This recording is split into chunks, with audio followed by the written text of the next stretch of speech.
आज हम दक्कन के बारे में जानना चाहेंगे। आप बता सकते हैं क्या? हाँ जरूर, क्यों नहीं। इसके बारे में बहुत रोचक जानकारी है हमारे पास। बस आप पूरा समय निकाल के देखें। दक्षिण भारत के विशाल प्रायद्वीपीय हिस्से में फैला दक्कन धरती का एक ऐसा प्राचीन मंच जिसने करोड़ों वर्षों की आग, पत्थर और समय की मार झेली है। अच्छा, वो कैसे सर? ये पठार आग यानी ज्वालामुखी की वजह से बना है, इसलिए ये पठार आग्नेय यानी ज्वालामुखी की है। करीब 6.6 करोड़ वर्ष पहले जब डायनासोर पृथ्वी से लुप्त हो रहे थे, तभी दक्कन में ज्वालामुखियों का महासागर फटा। लावा की परतें परत दर परत जमती गईं और बना ये विशाल मजबूत पठार। हाँ, ये नज़ारा अद्भुत है। शायद हमारा ये पठार बेसाल चट्टान से बना है ना? बिल्कुल सही कहा आपने। बेसाल्ट एक कठोर, काली, महीन कणों वाली ज्वालामुखीय चट्टान है जो मैग्मा या लावा के तेजी से ठंडा होने से बनती है।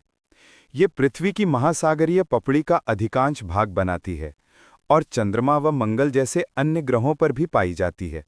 ये पठार भारत के 8 राज्यों में फैला हुआ है और दक्षिण भारत का पूरा भूभाग इसी पर आधारित है।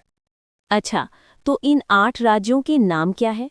तमिलनाडु, केरल, कर्नाटक, आंध्र प्रदेश, तेलंगाना, महाराष्ट्र, मध्य प्रदेश और छत्तीसगढ़, ये वो राज्य है।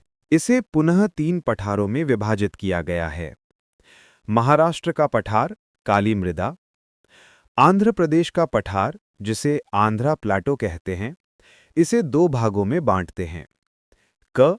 तेलंगाना पठार लावा पठार, ख रायलसीमा पठार आर्कियन चट्टानों की प्रधानता, तीसरा कर्नाटक पठार मैसूर पठार।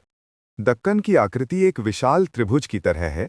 उत्तर में सतपुड़ा और विंध्य, पूर्व में पूर्वी घाट और पश्चिम में पश्चिमी घाट। पश्चिमी घाट भारत के सबसे प्राचीन पर्वतों में से एक।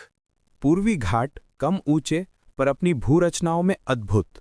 दक्कन की नदियां पश्चिमी घाट से निकलकर पूर्व की ओर बहती हैं। गोदावरी, कृष्णा और कावेरी।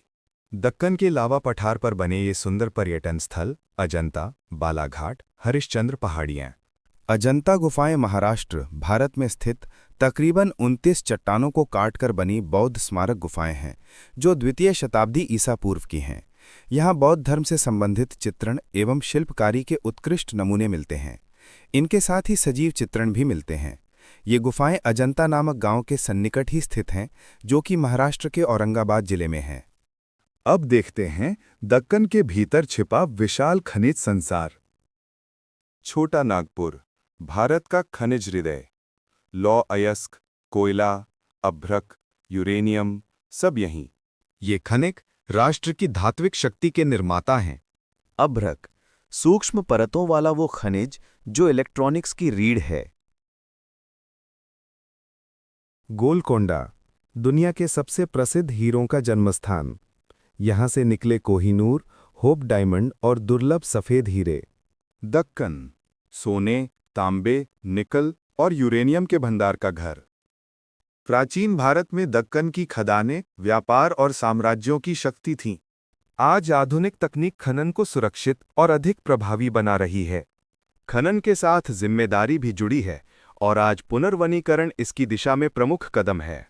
हाँ, मानव ने अपने लाभ के लिए और तरक्की के लिए पर्यावरण का बहुत हद तक नुकसान किया है। हमारी जिम्मेदारी है हम उसकी रक्षा भी करें। हमें नए पेड़ भी लगाने चाहिए। दक्कन भारत के भविष्य के लिए आवश्यक धातुओं का केंद्र है। ईवी बैटरी, स्पेस टेक और आधुनिक रक्षा। दक्कन सिर्फ एक पठार नहीं, ये भारत की शक्ति है, भारत का इतिहास और भारत का भविष्य। दक्कन धरती का खनिज साम्राज्य। शुक्रिया इस जानकारी के लिए। ओके, आप ऐसी जानकारी को और लोगों को साझा कर सकती हैं। हमारे चैनल को सब्सक्राइब करें, लाइक करें और हाँ, बेल आइकन को ऑन करना ना भूलें।